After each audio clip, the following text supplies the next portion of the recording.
सही प्रैक्टिस, सही गाइडेंस में सही प्रैक्टिस करना है। चलिए कागज कलम तैयार रखिएगा, आज भी कुछ इंपॉर्टेंट बातें जानेंगे। स्पर्म प्रोडक्शन की इस प्रक्रिया के बारे में जानेंगे, कैसे स्पर्म प्रोडक्शन होता है टेस्टिस में। एक बार जब स्पर्म बनने शुरू हो जाते हैं टेस्टिस में, सारी उम्र बनते रहते, through out life sperm production continuous. चलो एक पॉजिटिव सोच, एक अच्छी एनर्जी के साथ, एक जील के साथ आज के इस सेशन का आगाज करते हैं। ठीक है जी, ऑल माई राजा बेटा एंड वानी बेटियां, मेल रिप्रोडक्टिव सिस्टम हम पढ़ रहे हैं। ये वाला डायग्राम मैंने आपको पिछले सेशन में भी दिखाया था। मेल रिप्रोडक्टिव सिस्टम का कुछ हिस्सा यूरिनरी सिस्टम के साथ कॉमन है, शेयर्ड है। यूरिथ्रा बताया था ना, urinogenital duct. Urethra is a common duct which carries urine as well as semen, the male reproductive fluid. लेकिन एक समय पे एक ही फ्लूइड यूरिथ्रा से पास हो सकता है। जब यूरिन पास हो रहा है उस समय सीमेन पास आउट नहीं होगा, और जब सेमिनल फ्लूइड पास आउट हो रहा है उस समय यूरिन पास आउट नहीं होगा। स्फिंक्टर्स होते हैं प्रॉपर, जो रेगुलेट करते हैं इन लिक्विड्स के फ्लो को। ठीक है, चलो आगे बढ़ते हैं।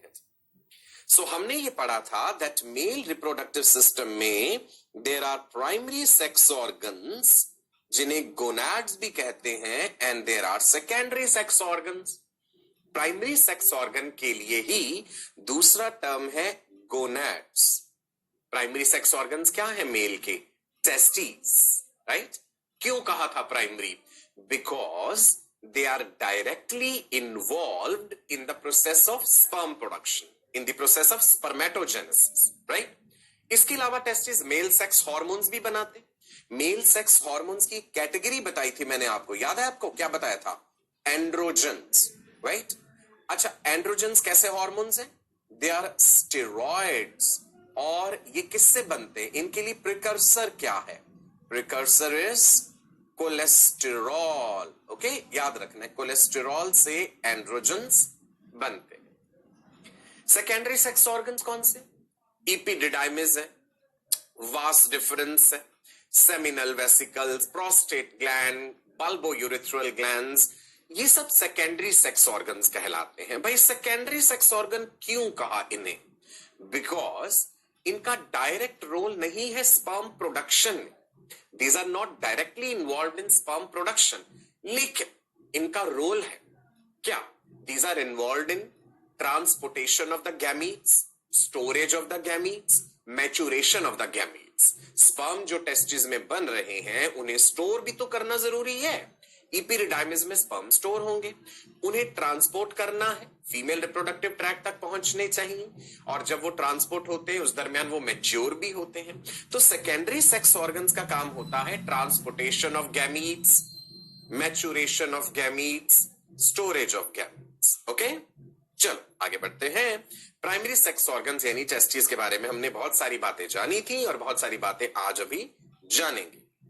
सेकेंडरी सेक्स ऑर्गन्स, गौर फरमाइएगा, these help in transportation, maturation and storage of gametes. Male की बात हो रही है, so male gametes are sperms.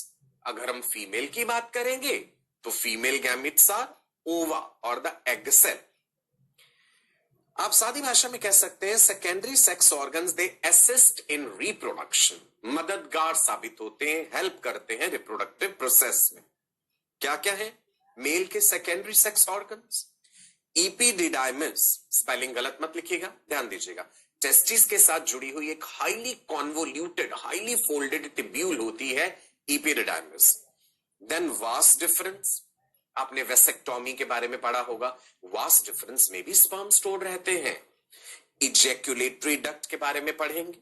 Seminal vesicles जो मेल के एक्सेसरी सेक्स ग्लैंड्स हैं, सेमिनल फ्लूइड का मेजर पोर्शन सेमिनल वेसिकल्स बनाते हैं। फ्रक्टोज शुगर याद है ना, sperms utilize fructose sugar, seminal vesicles बनाते हैं वो फ्रक्टोज। कौन सी शुगर स्पर्म यूज करते हैं एनर्जी के लिए? फ्रक्टोज। ओके, प्रोस्टेट ग्लैंड के बारे में पढ़ेंगे, कॉपर्स ग्लैंड के बारे में पढ़ेंगे, जिन्हें बल्बोयूरेथ्रल ग्लैंड्स भी कहा जाता है। तो ये सारे हैं मेल के सेकेंडरी सेक्स ऑर्गन्स जो कि storage of gametes, maturation of gametes and transportation of gametes में इन्वॉल्व है, राइट? नाउ अब हम डिटेल्स पढ़ते हैं जरा टेस्टिस की। टेस्टिस का सेक्शनल व्यू भी देखेंगे कि भाई अगर ऐसे लॉन्गिट्यूडनल सेक्शन, सेजिटल सेक्शन काटे या ट्रांसवर्स सेक्शन काटे तो हमें क्या नजर आएगा टेस्टिस के अंदर। टेस्टिस की लेयर्स भी देखते हैं। ट्यूनिके, ट्यूनिके वर्ड का मतलब होता है बेटा protective covering of the testis. Each testis, दो टेस्टिस है ना, स्क्रोटम में प्रेजेंट है। क्यों प्रेजेंट है स्क्रोटम में? फेवरेबल टेम्परेचर के लिए। Sperm production, maturation, storage, survival, चार बातें। Production, maturation, storage, survival of the sperms requires 2 से 2.5 डिग्री या 2 से 3 डिग्री तक कम तापमान चाहिए होता है और स्क्रोटम में वो फेवरेबल टेम्परेचर बना रहता है। हमने ये पिछले सेशन में पढ़ा था, ठीक है। ऐसे स्क्रोटम के बीच में पार्टीशन है, that is scrotal septum, there is right testis, there is left testis. Spermatic cord की मदद से testis are hanging in the scrotum.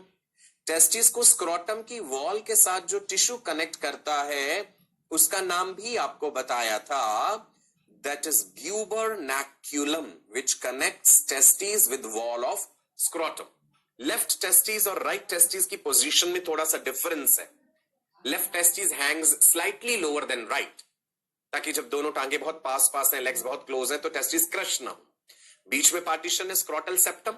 एक टेस्टिस में होने वाला इन्फेक्शन दूसरे तक नहीं जाना चाहिए। मेजॉरिटी ऑफ द मैमल्स में तो टेस्टिस एक्स्ट्रा एब्डोमिनल है, ये बात हमने पढ़ी थी। मैंने ये भी बताया था कि कुछ मैमल्स ऐसे हैं जिनमें टेस्टिस इंट्रा एब्डोमिनल है, मेन बॉडी कैविटी के अंदर है। Egg laying mammals, prototherians, duck bill platypus, spiny anteater, elephants में, व्हेल्स में, डॉल्फिन्स में टेस्टिस इंट्रा एब्डोमिनल होते हैं, ठीक है, राइट। चलो आगे बढ़ते हैं। टेस्टिस की कवरिंग्स, क्या क्या लेयर्स है, protective layers. outermost layer is called tunica vaginalis, the middle layer is called tunica albuginea and the inner layer is called tunica vasculosa. So tunica vaginalis, tunica albuginea and tunica vasculosa, ये वाली layer important है, ध्यान रखिएगा। Tunica albuginea, हम देखेंगे कि यही tunica albuginea कई जगहों पे टेस्टिस के अंदर चली जाती है और टेस्टिस में चैम्बर्स बना देती है जिन्हें टेस्टिकुलर लोब्यूल्स कहते हैं। Each testis has many testicular lobules, जिसके अंदर होते हैं सेमिनिफेरस ट्यूब्यूल्स, राइट। अब आप ये डायग्राम देखिए जरा गौर से। यहां पे आपको तीनों लेयर्स दिखाई गई हैं, outermost, middle and then innermost. ये वाली जो हाईली फोल्डेड सी ट्यूब्यूल दिख रही है ना टेस्टिस के साथ, this is epididymis. What is this called? Epididymis, right? This is the site for temporary storage of sperms. Sperms यहाँ पे मिलियंस की तादाद में स्टोर रहते हैं और ये जो अंदर ट्यूब्यूल्स दिख रही हैं ये वाली, इन्हीं में स्पर्म्स बनते हैं। These are called seminiferous tubules, right? ये टेस्टिकुलर लोब्यूल्स के अंदर है। वो जो चैम्बर्स बने नजर आ रहे हैं ना, they are testicular lobules. Now देखते हैं जी क्या है testicular lobule. Each testis has 200 to 250 compartments, 200 से 250 कंपार्टमेंट्स हैं जिन्हें टेस्टिकुलर लोब्यूल्स कहते हैं। ये ट्यूनिका एल्बुजिनिया है जो टेस्टिस के अंदर चली जाती है। मैं आपको बना के दिखाता हूं, देखो ऐसे करके एक साइड व्यू दिखा रहा हूं टेस्टिस का। ये एपिडिडाइमिस और आगे कंटिन्यू हो रही है ये वास्ट डिफरेंस। तो जो टेस्टिस की लेयर है ना, tunica albuginea, this tunica albuginea enters into the testes and it forms these partitions or the chambers which are called testicular lobules। 200 से 250 तक लोब्यूल्स हैं। सो ये एक टेस्टिकुलर लोब्यूल है और किस लेयर ने बनाया? अंदर एक्सटेंड करके ट्यूनिका एल्बुजिनिया ने, ठीक है जी। So tunica albuginea extends into testis and forms compartments, 200 से 250 कंपार्टमेंट्स, और उन्हें कहते हैं टेस्टिकुलर लोब्यूल्स। हर लोब्यूल के अंदर है सेमिनिफेरस ट्यूब्यूल, 1, 2 या 3 सेमिनिफेरस ट्यूब्यूल्स हो सकती हैं। Each lobule contains 1 to 3 highly coiled seminiferous tubules. जैसे मैंने एक लोब्यूल के अंदर दिखानी है सेमिनिफेरस ट्यूब्यूल। सो ये देखिए जी, ऐसे ऐसे ऐसे ऐसे फोल्डेड दिखा देते हैं हम। ये हाईली कॉइल्ड सेमिनिफेरस टिब्यूल्स हैं, इनके अंदर स्पर्म बनते हैं। अभी इनका भी स्ट्रक्चर डिटेल में देखेंगे। ठीक है जी, सेमिनिफेरस टिब्यूल समझ आ गई। चलो आगे बढ़ते हैं। ये देख लो फिर से यहाँ पे टेस्टिकुलर लोब्यूल दिखाया गया आपको, वो जो चैम्बर जैसी चीज है। अगर मैं यहाँ पे फिर से एनलार्ज्ड व्यू में दिखाऊं, आप भी डायग्राम बना लीजिए साथ साथ। Practice makes a man perfect. Diagrams बनाने में कभी भी आपको घबराना नहीं है। जितनी मेहनत आप खुद करेंगे उतना ही बेटर है। चलो, ये अंदर आ गई ट्यूनिका एल्बुजिनिया और ये बन गए कंपार्टमेंट्स लाइक दिस। देखो कितना सिंपल है। ओके, साइड सेक्शन ऐसे दिखाया गया है। ये इसके अंदर दिखाते हैं हम सेमिनिफेरस टिब्यूल, ऐसे ऐसे कॉइल करके। सेमिनिफेरस टिब्यूल आगे जाके स्ट्रेट टिब्यूल में ओपन हो जाती है। ये खुद तो हाईली कॉन्वोल्यूटेड है। कॉन्वोल्यूटेड का मतलब होता है फोल्डेड लाइक दिस। ठीक है, these are opening into straight tubules और उन स्ट्रेट टिब्यूल्स को कहते हैं टिब्यूलाई रेक्टाई। ये देखो ऐसे दिख रहा है कितनी सारी सेमिनिफेरस टिब्यूल फिर बीच में जाके कॉमन पोर्शन में खुल जाती हैं। रेटी टेस्टिस कहलाता है वो कॉमन पोर्शन जहां ये सेमिनिफेरस टिब्यूल्स खुलती हैं। सो मैं लेबल करता हूं जी शॉर्ट में एस टिब्यूल, मतलब सेमिनिफेरस टिब्यूल। ये रहा। ओके, और ये आगे जाके स्ट्रेट टिब्यूल में ओपन हो रहा है। ये वाली जो स्ट्रेट पोर्शन बन रहा है ना, ये that straight tubule is called tubuli recti. Right, rectus word का मतलब स्ट्रेट, कॉन्वोल्यूटेड वर्ड का मतलब फोल्डेड। समझ आई इतनी बात? चलो आगे बढ़ो। सेमिनिफेरस टिब्यूल की डिटेल जानते हैं। One seminiferous tubule is about 70 centimetre long. एक सेमिनिफेरस टिब्यूल की लंबाई लगभग 70 सेंटीमीटर है और बहुत सारी सेमिनिफेरस टिब्यूल्स हैं। सेमिनिफेरस टिब्यूल्स ही टेस्टिस के स्ट्रक्चरल एंड फंक्शनल यूनिट्स हैं, आप ऐसे कह सकते हैं। Each seminiferous tubule is lined on it's inside. अंदर की तरफ दो तरह के सेल्स हैं उसमें टिब्यूल के अंदर। जैसे मान लो ये एक टिब्यूल है, इसके अंदर मैंने देखा तो दो तरह के सेल्स नजर आ रहे हैं मुझे। एक है सोमेटिक सेल्स, सर्टोली सेल्स कहते हैं उन्हें। दूसरे हैं जर्मिनल सेल्स यानी स्पर्मेटोगोनिया। सो टिब्यूल के अंदर दो तरह के सेल्स अरेंज्ड हैं। और अगर मैं सेमिनिफेरस टिब्यूल का ऐसे टीएस काटूं, ट्रांसवर्स सेक्शन तो गोलाई में नजर आएगा, तो टीएस में मुझे वो दोनों तरह के सेल्स नजर आ जाएंगे। स्पर्मेटोगोनिया जर्मिनल सेल्स हैं। यही स्पर्मेटोगोनिया, इनमें जब स्पर्मेटोजेनेसिस होगा तो ये बनाएंगे मेल गैमीट्स यानी स्पर्म्स।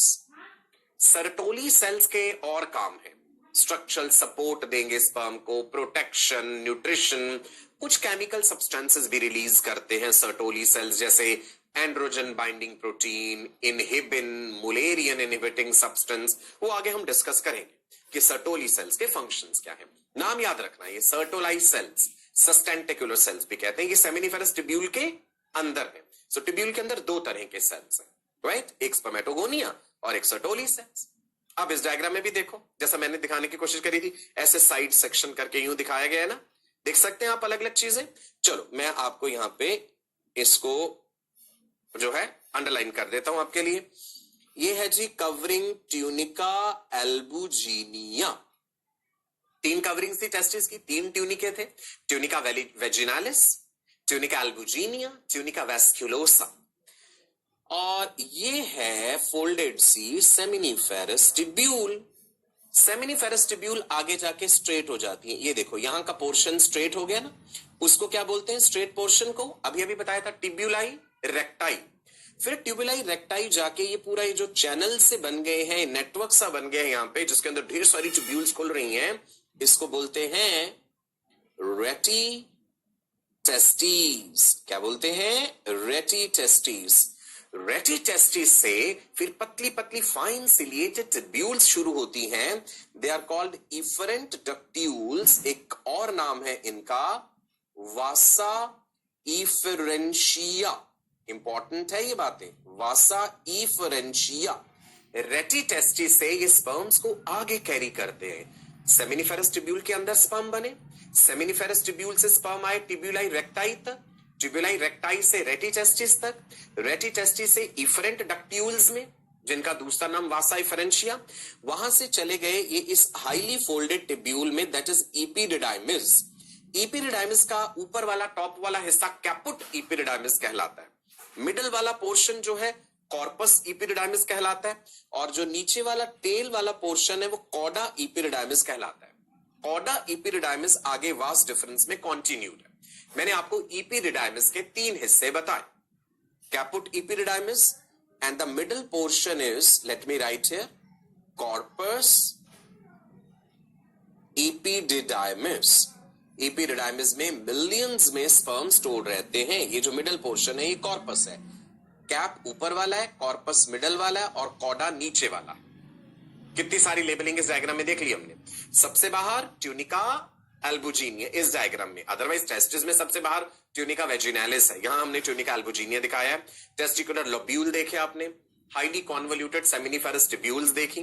कितने लोब्यूल्स होते हैं? 200 से 250 लोब्यूल्स होते हैं एक टेस्टिस में, राइट। चलो, और फिर सेमिनिफेरस ट्यूब्यूल ट्यूबुलाई रेक्टाई में खुली, वहां से रेटिटेस्टिस, वहां से वासा इफरेंशिया, वहां से कैपुट इपिडिडाइमिस, फिर कॉर्पस, और फिर cauda, and then vas deferens. ये पूरा पाथवे याद रखना है। कई बार ऐसे भी क्वेश्चन पूछ लेते हैं कि स्पर्म सेमिनिफेरस ट्यूब्यूल में बने और उनका आगे का करेक्ट पाथवे क्या है, कैसे कैसे वो आगे बढ़ते जा रहे हैं। चलिए जी नेक्स्ट देखते हैं। एक और ब्यूटीफुल सा व्यू देखिए। टेस्टिस का थोड़ा सा हिस्सा काट के आपको एक 3D वे में दिखाने की कोशिश करी गई है कि सबसे बाहर वाली लेयर हो गई बेटा यहां पे ट्यूनिका एल्बुजिनिया। टेस्टिस के अंदर ये रही सेमिनिफेरस ट्यूब्यूल्स, ओके। रेटी टेस्टिस भी नजर आ रहा है, इफरेंट डक्ट्यूल्स आप देख पा रहे हैं, हेड ऑफ द इपिडिडाइमिस जिसको हमने कैपुट इपिडिडाइमिस कहा, बॉडी ऑफ द इपिडिडाइमिस जिसको हमने क्या बोला था, corpus, and then tail of the epididymis जिसको हमने कॉडा इपिडिडाइमिस कहा। तो इपिडिडाइमिस के 3 हिस्से, ये डक्टस डिफरेंस जिसको वास्ट डिफरेंस भी कहते हैं, राइट। चलिए, ये स्पर्मेटिक कॉर्ड है, याद है ना, testis are hanging in the scrotum with the help of spermatic cord. Spermatic cord के अंदर vas deferens, blood vessels, lymph vessels, nerves, ये सब होती हैं। यहाँ पे देखो सेक्शनल व्यू में ब्लड वेसल भी दिखाई गई है। ये वाली चीज क्या है, आर्टरी, टेस्टिकुलर आर्टरी का सेक्शन आया है यहाँ पे, और ये जो ब्लू वाला है यहाँ पे आपको स्पर्मेटिक कॉर्ड के अंदर वेन का सेक्शनल व्यू दिख रहा है, और बीच में तो वो वास्ट डिफरेंस है ही, डक्टस डिफरेंस जिसे कहते हैं। क्लियर है इतना? Very good. चलो जी और आगे बढ़ो। यहां पे हम क्या देख पा रहे हैं जी, histology of testis. Histological details देखते हैं। मैंने कहा कि सेमिनिफेरस ट्यूब्यूल के अंदर 2 तरह के सेल्स हैं। तो जब हम टेस्टिस का ऐसे ट्रांसवर्स सेक्शन देखेंगे, टीएस देखेंगे, और उसमें एक ट्यूब्यूल को एनलार्ज्ड व्यू में अगर हम देखें ट्रांसवर्स सेक्शन में, तो हमें क्या क्या नजर आता है जरा गौर फरमाइएगा। ये वाले डायग्राम पे आ जाइए, पहले इधर वाला जहां पे मैं टिक कर रहा हूं इसको समझते हैं। देखिए जी, ये तो सेमिनिफेरस ट्यूब्यूल का ल्यूमेन हो गया, मतलब बिल्कुल सेंट्रल पोर्शन हो गया। अब आपको यहां पे ब्लू ब्लू कलर के सेल्स नजर आ रहे हैं, वो स्पर्मेटोगोनिया की अलग अलग डेवलपमेंटल स्टेजेस है। स्पर्मेटोगोनिया से बनेंगे प्राइमरी स्पर्मेटोसाइट, सेकेंडरी स्पर्मेटोसाइट बनेंगे, फिर स्पर्मेटिड बनेंगे, और स्पर्मेटिड कन्वर्ट होंगे स्पर्म में। तो ब्लू कलर वाले सेल्स जो हैं ये वाले, राइट जी, ये वाले सेल्स आपको डेवलपिंग स्पर्म की अलग अलग स्टेजेस दिखा रहे हैं। यहां पे आप ये ऐसे एक फ्लैजेलेटेड सेल देख पा रहे हैं जो इस तरह से दिखाया गया है, वो स्पर्म है। तो स्पर्मेटोजेनेसिस प्रोसेस फेमिनिफेरस ट्यूब्यूल के अंदर हो रहा है। 2 टाइप्स के सेल्स हैं, स्पर्मेटोगोनिया एंड दूसरे हैं सर्टोली सेल। सर्टोलाइज सेल को ही नर्स सेल भी कह देते हैं। अब इसी डायग्राम का एक छोटा पोर्शन जूम करके, मतलब एनलार्ज करके हम इस तरफ देखते हैं। दूसरी तरफ आ जाइए। ये ल्यूमेन मैंने यहां पे टिक करा था, तो ये रहा जी ल्यूमेन, और एक छोटा सा पोर्शन हमें एनलार्ज्ड व्यू में दिख रहा है।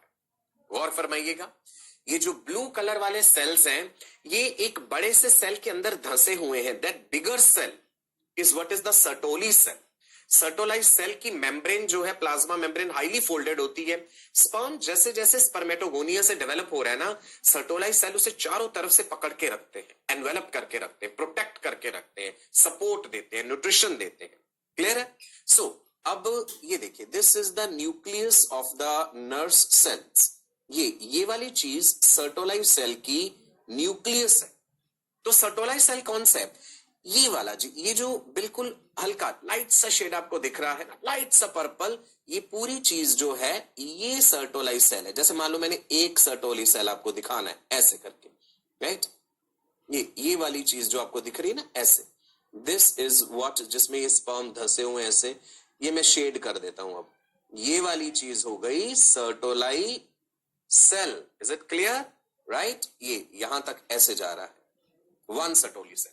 मैं अलग से डायग्राम बना के भी दिखाता हूं आपको, और ज्यादा क्लियर हो जाएगा। इधर देखिएगा, मान लो मैंने ये एक छोटा सा पोर्शन लिया सेमिनिफेरस ट्यूब्यूल का।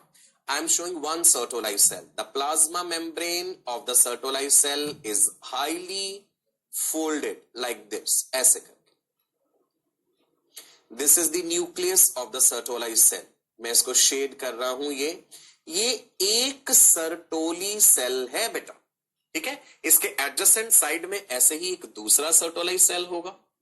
चलो वो भी बना के दिखा देते हैं आपको, ऐसे ऐसे ऐसे, ठीक है?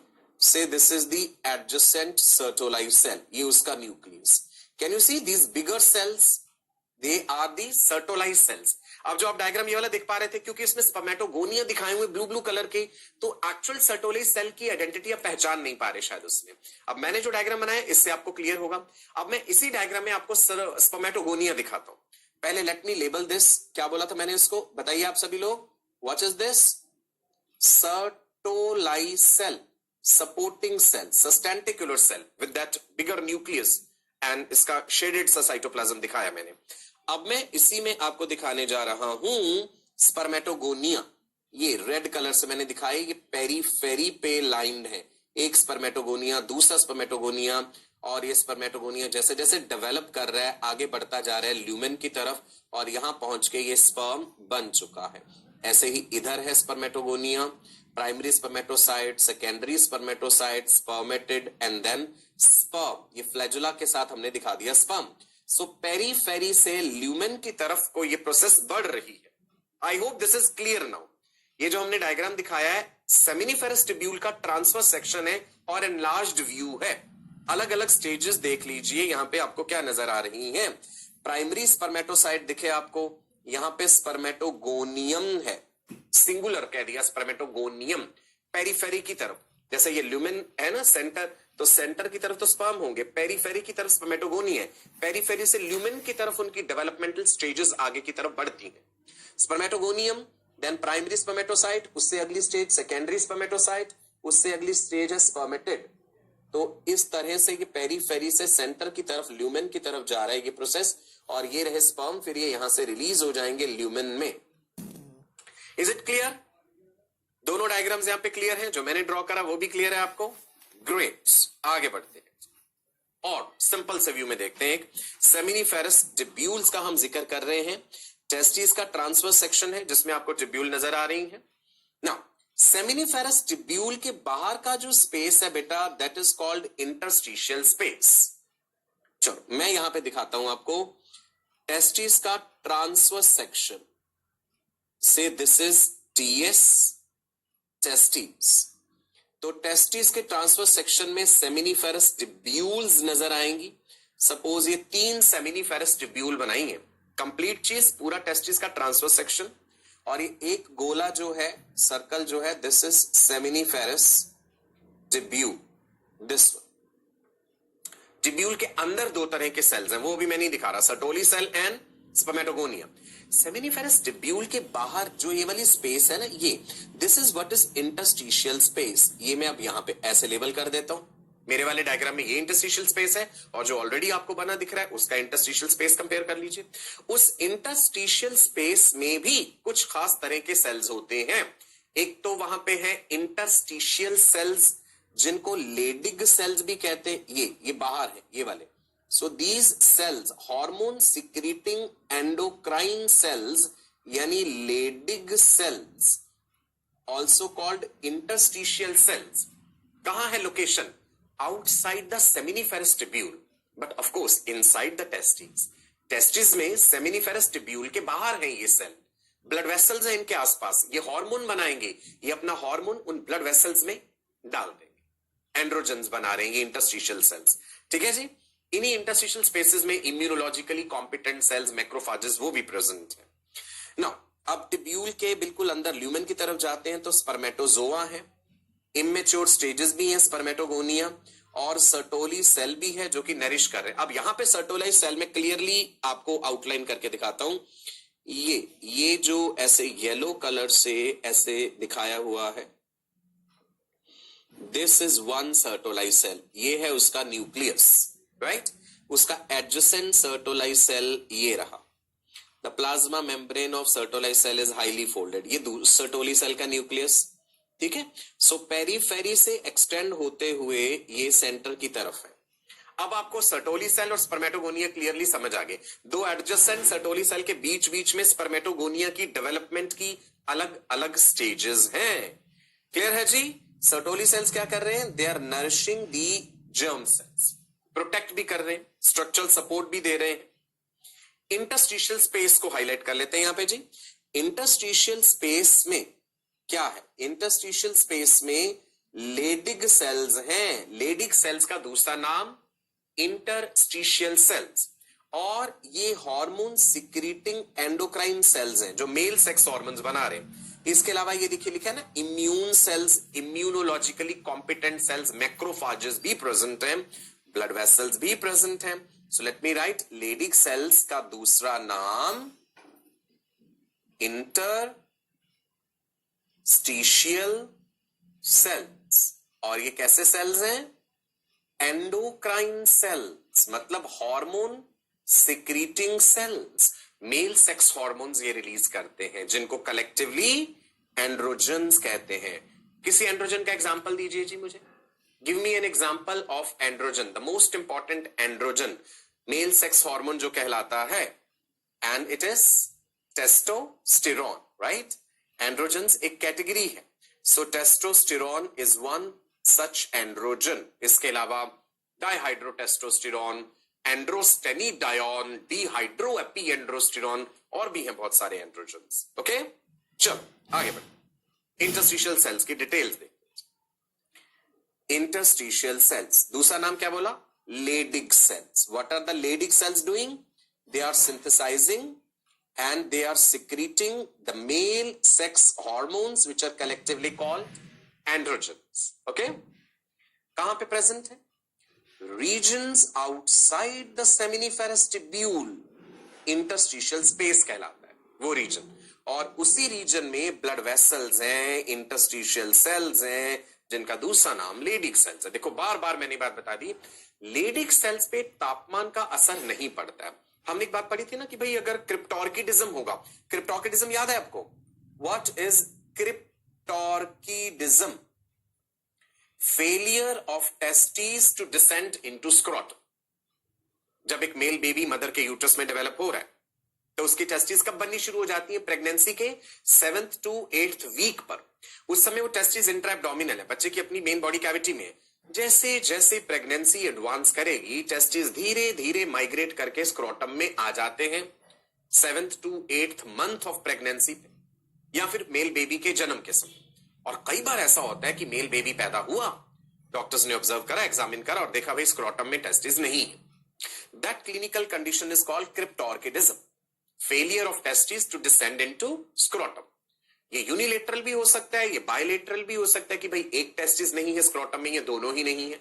मैंने आपको बताया था, then the doctor will advice कि भाई हम 6 महीने 1 साल वेट करते हैं, टेस्टिस अपने आप स्क्रोटम में आ जाएंगे। और अगर टेस्टिस अपने आप स्क्रोटम में नहीं आते हैं तो फिर हमें एक सर्जरी करनी होती है, that is orchidopexy, to bring the testis into scrotum. Because अगर ज्यादा समय तक टेस्टिस एब्डोमिनल टेम्परेचर पे रहेंगे तो स्पर्म बनाने वाले जर्मिनल सेल्स यानी स्पर्मेटोगोनिया खत्म हो जाएंगे। They are very sensitive to temperature. So when such a male baby grows up, जब वो बड़ा होगा, he will not be able to produce sperms, है ना, लेकिन he will be able to produce the male sex hormones androgens, because अब आई बात Leydig cells की, because Leydig cells of testes, they are not sensitive to high abdominal temperature. वो main body temperature वाले तापमान पे भी हार्मोन बना सकते हैं, उन्हें समस्या नहीं हो। क्लियर है? चलो आगे बढ़ते हैं। सो इंटरस्टिशियल सेल्स की कहानी क्लियर हो गई आपको। अब हम जानते हैं जो सपोर्टिंग सेल्स का जिक्र कर रहे थे हम, यानी सर्टोली सेल्स के बारे में।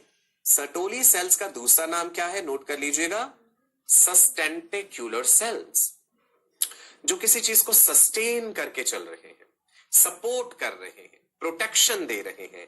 तो जो स्पर्मेटोगोनिया डेवलप होता है ना, जब स्पर्म बनता है, throughout their development spermatogonia are completely protected by the Sertoli sales.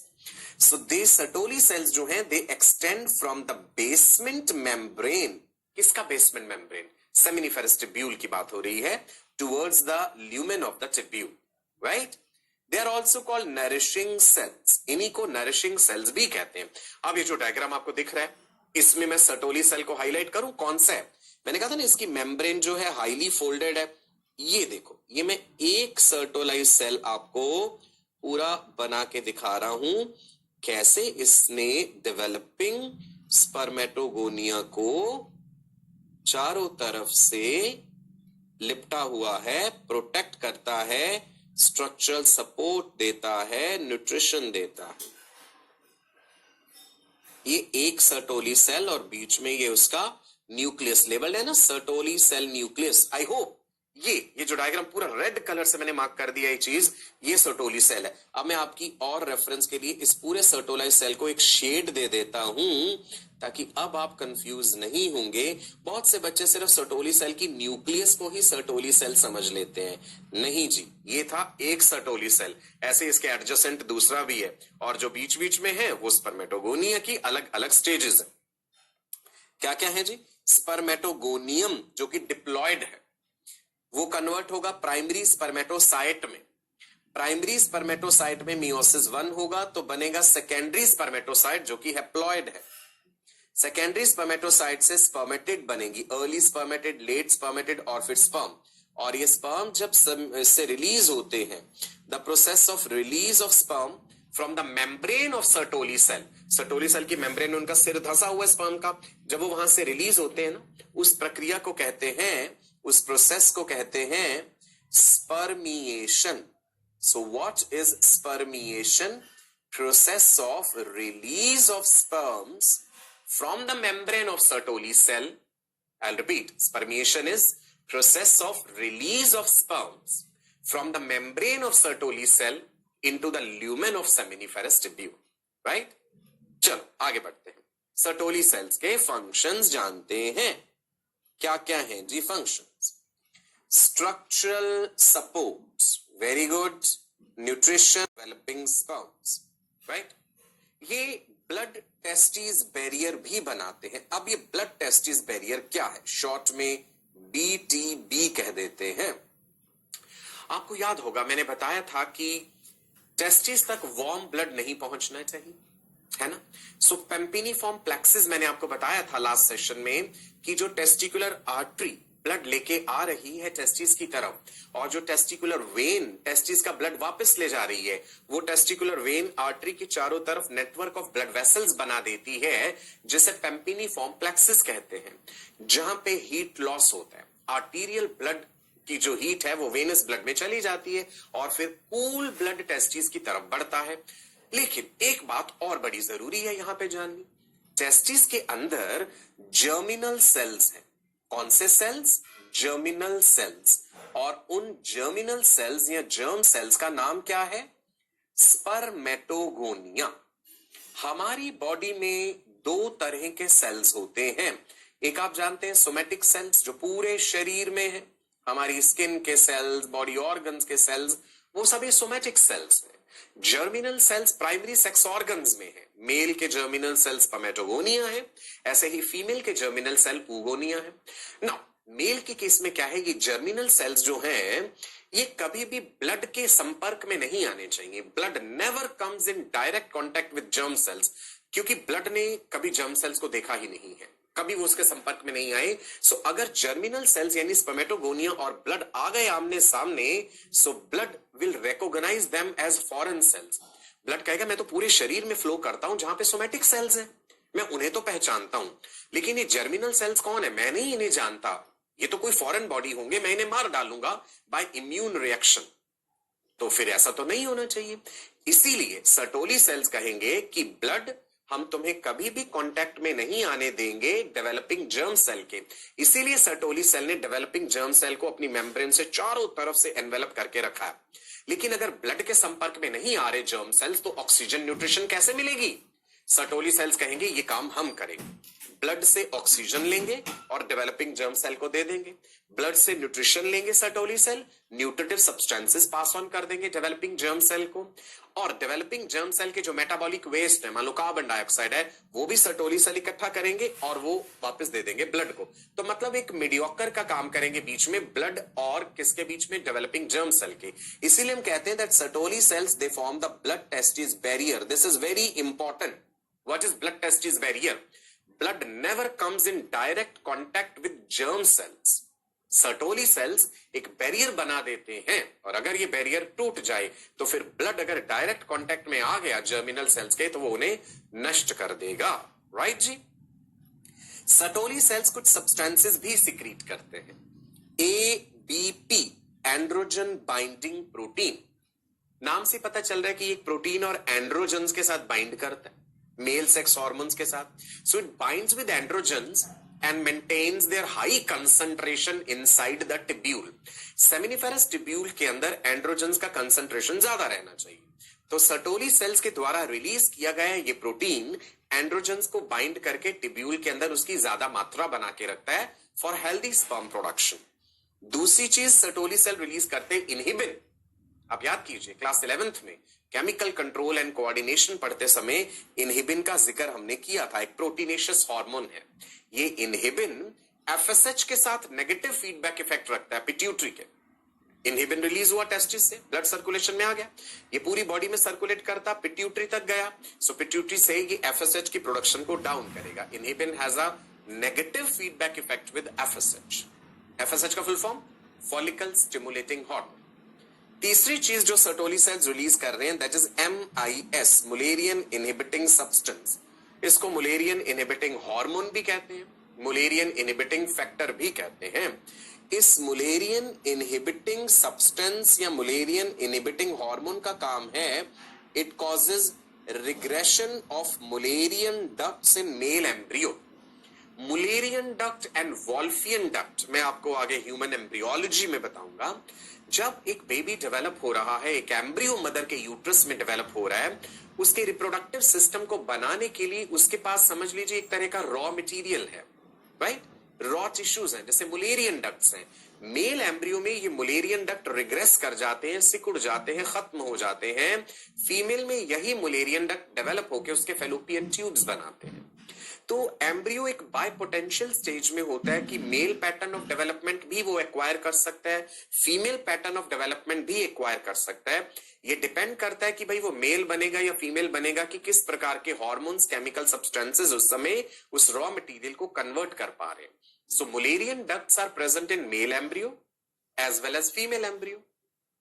लेकिन मेल एम्ब्रियो में टेस्टिस होने के कारण जो मुलेरियन इनहिबिटिंग सब्सटेंस है वो इन मुलेरियन डक्ट्स को रिग्रेस कर देता है। ठीक है, याद रखना ही। अब आप देखो सर्टोली सेल्स के द्वारा रिलीज किए गए जो सब्सटेंसेस हैं उनके फंक्शंस दिए हैं। नंबर 1 क्या था जी? Androgen binding protein. मैंने आपको बताया it binds with androgens and maintain their high concentration inside seminiferous tubule. Inhibin, it has negative feedback effect with FSH, follicle stimulating hormone produced by anterior pituitary. Right? Clear है functions?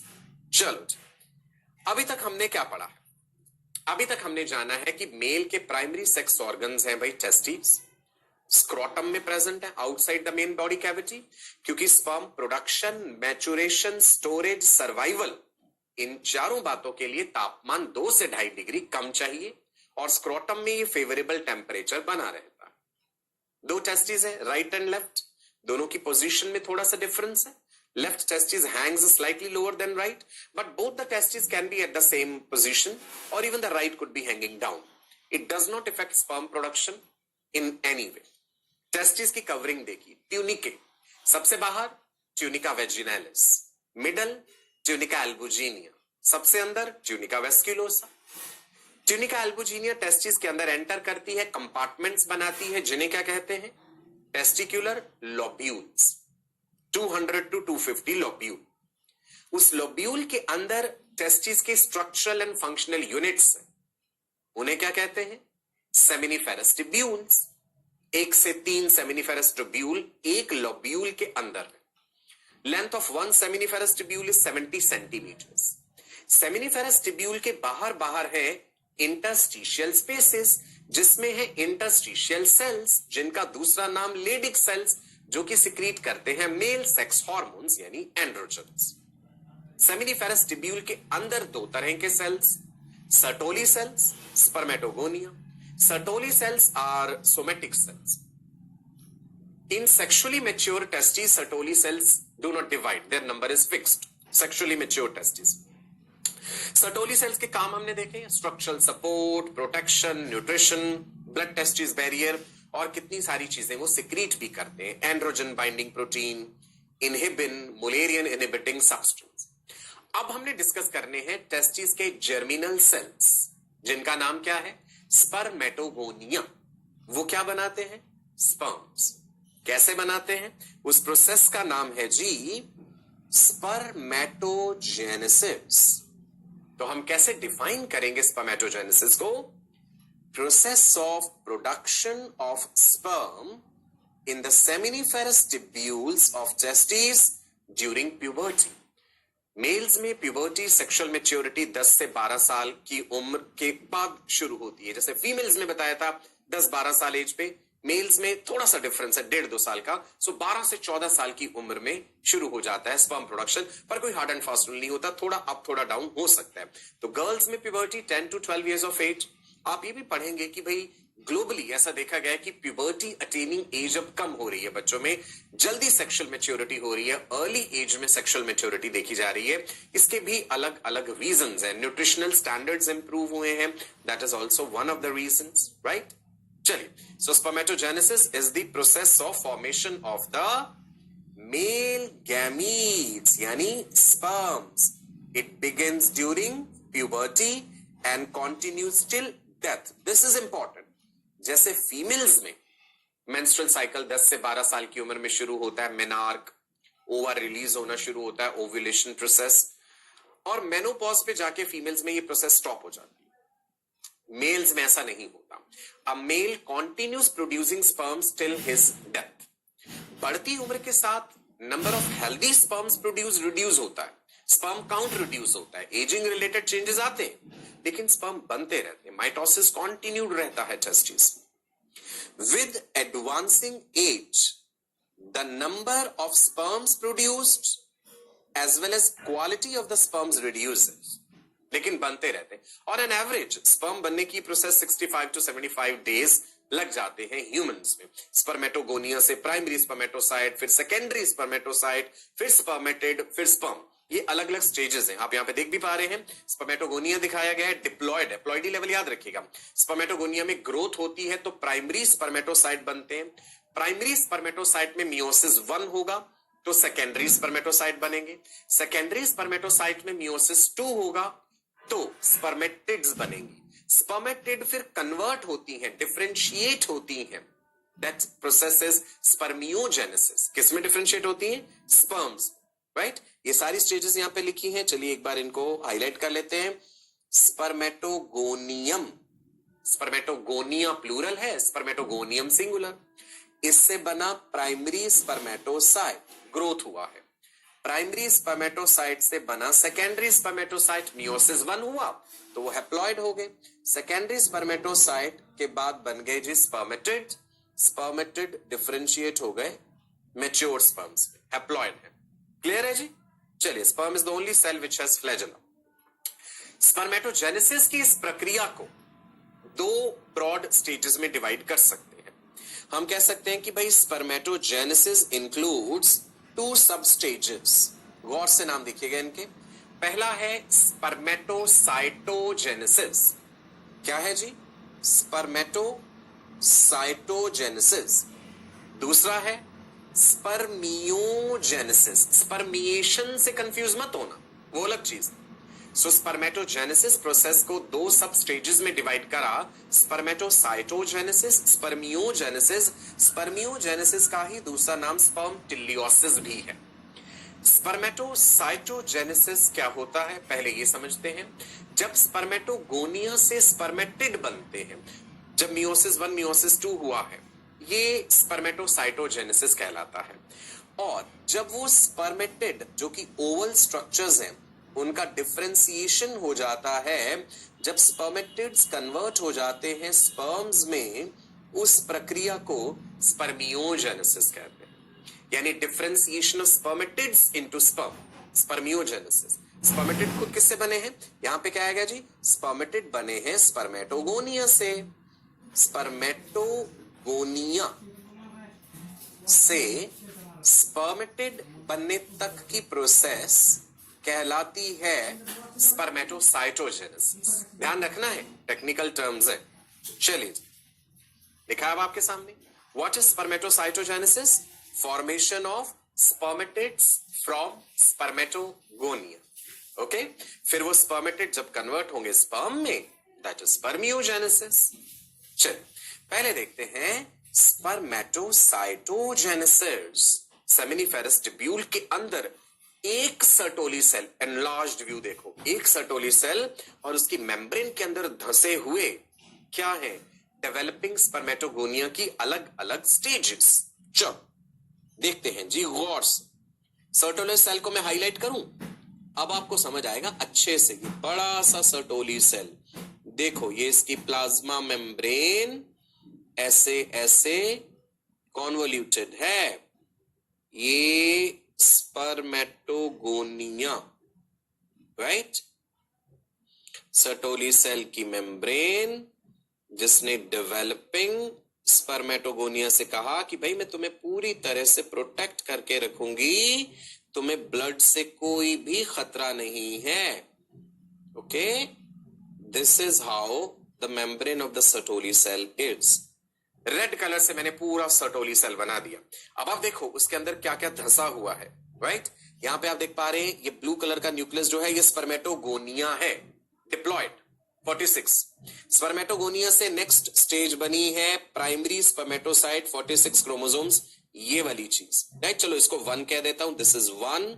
This is the next stage यानी 2, primary spermatocyte, growth से बना है। Okay, उसके बाद इसको मैंने 3 कह दिया, this is the secondary spermatocyte. अब 23 क्रोमोसोम हो गए, मतलब मियोसिस हो चुका है, meiosis 1।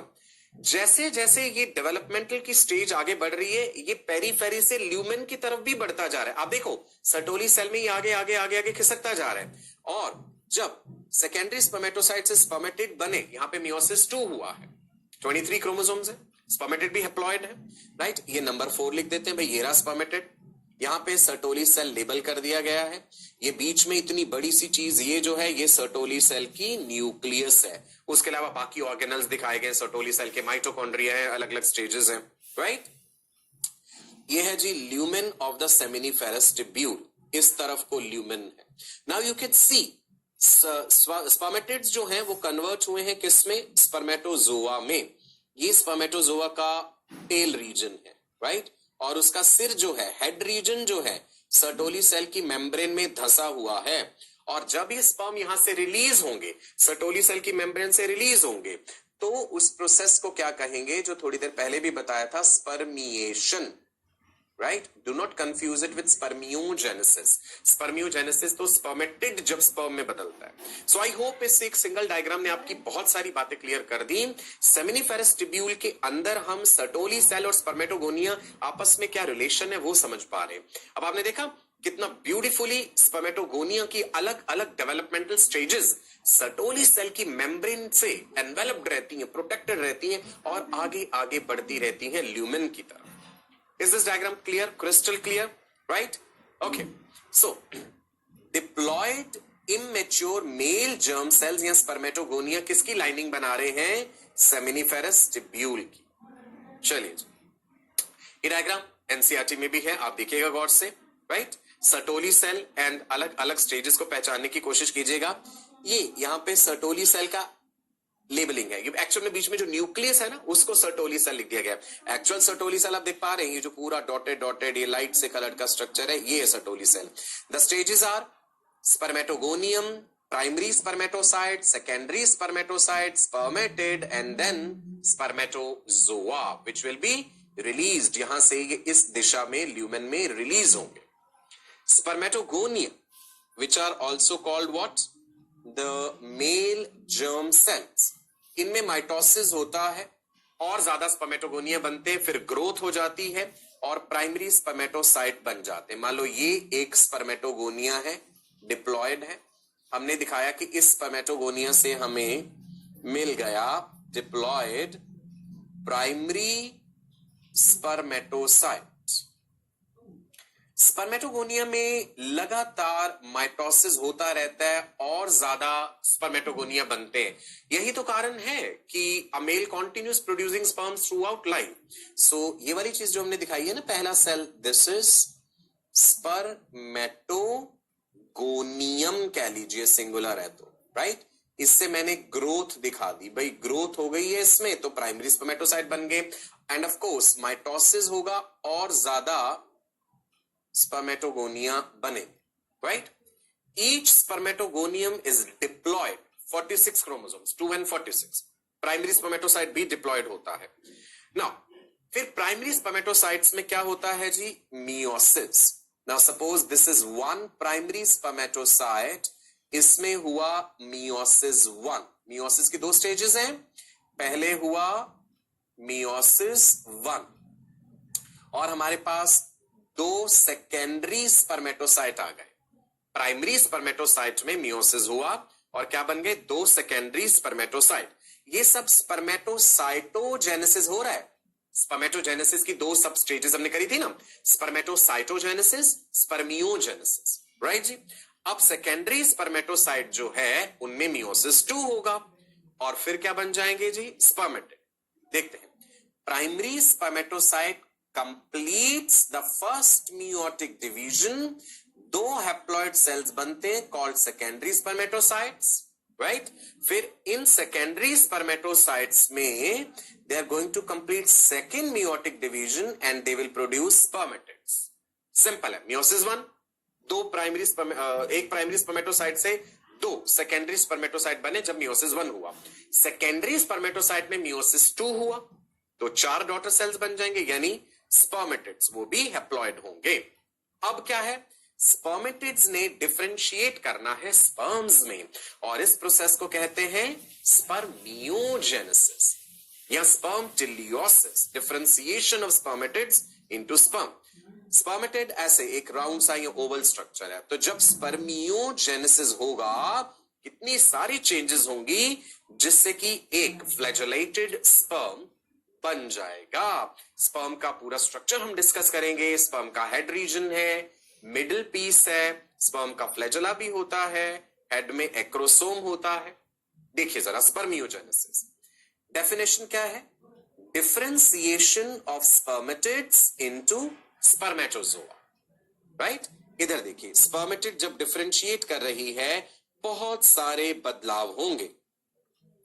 Appearance of acrosomal vesicle and flagellum in the spermatid. Flagella बनना शुरू होता है और acrosomal vesicle, this is very important, ये हम पढ़ेंगे। एक्रोसोम स्पर्म से रिलेटेड एक बहुत ही इंपॉर्टेंट स्ट्रक्चर है। The head region of the sperm has acrosome. Acrosome can be compared to a modified lysosome.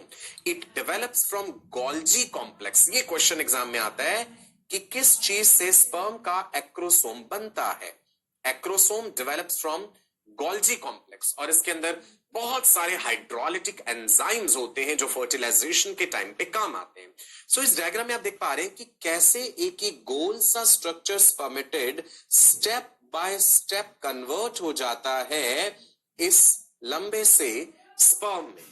Detail में ये सारी चीजें हमें नहीं पढ़नी, बस इतना ध्यान रखना है कि स्पर्मेटिड से जब स्पर्म बना है, स्पर्मियोजेनेसिस वो प्रोसेस है, एक्रोसोम का फॉर्मेशन होता है, राइट। यहाँ पे ढेर सारे माइटोकॉन्ड्रिया आ जाएंगे, मिडिल पीस में पावर हाउस की तरह काम करेंगे, एक्रोसोम जो है एंजाइमेटिक नाइफ की तरह है, और एक्स्ट्रा साइटोप्लाज्म जो एक्सेस साइटोप्लाज्म होता है स्पर्मेटिड का वो सब शेड हो जाता है। So you can C stage number 1, stage number 2, stage number 3 and stage number 4, which is the mature sperm, right? All these stages, all these steps are collectively what? Spermiogenesis, right? So after spermiogenesis, sperm heads become embedded in the Sertoli cells and are finally released from seminiferous tubule by spermiation. वैसे तो through out the developmental stage वो उसमें जो है envelope होके चल रहा है। जब स्पर्मियोजेनेसिस हो गया तो सिर पूरी तरह से उसमें धंस गया है सर्टोली सेल में, राइट। और फिर जब स्पर्म का सिर हेड रीजन रिलीज हुआ, that is what is spermiation. In 1 second 1000 sperms are released per gram of testicular tissue. 1 gram testis में 1 सेकंड में 1000 स्पर्म रिलीज हो जाते हैं, और एक टेस्टिस का वेट लगभग 14 ग्राम होता है। सो जस्ट इमेजिन 14,000 स्पर्म्स इन 1 सेकंड, राइट जी, इन 1 टेस्टिस। 2 टेस्टिस हैं तो ऑफ कोर्स 28,000 एक सेकंड में जो है सेमिनिफेरस ट्यूब्यूल से रिलीज होकर उसके ल्यूमेन में आते हैं। मैं ये नहीं कह रहा मेल बॉडी से बाहर निकल आए, स्पर्मिएशन की बात हो रही है, इजैकुलेशन की बात नहीं हो रही है यहाँ पे। क्लियर है? इस डायग्राम में भी आपको दिखाया गया है कैसे ये स्पर्मेटिड जो है कंप्लीट स्पर्म में कन्वर्ट हो रही है। एक्रोसोमल वेसिकल बना गोल्जी कॉम्प्लेक्स से, एक्सेस साइटोप्लाज्म शेड हो गया है, स्पर्म का फ्लैजेला बन गया है। क्लियर है जी? Spermiogenesis, right. चलिए आज के इस सेशन में हम इतना ही रखते हैं। अगले सेशन में हम स्पर्म का स्ट्रक्चर डिस्कस करेंगे डिटेल में। स्पर्म से रिलेटेड अलग अलग रीजन्स जो हैं, स्पर्म को न्यूट्रिशन कैसे मिलता है ये भी डिस्कस करेंगे, राइट। सेमिनल फ्लूइड जब रिलीज होता है उसमें कितने स्पर्म होते हैं, स्पर्म काउंट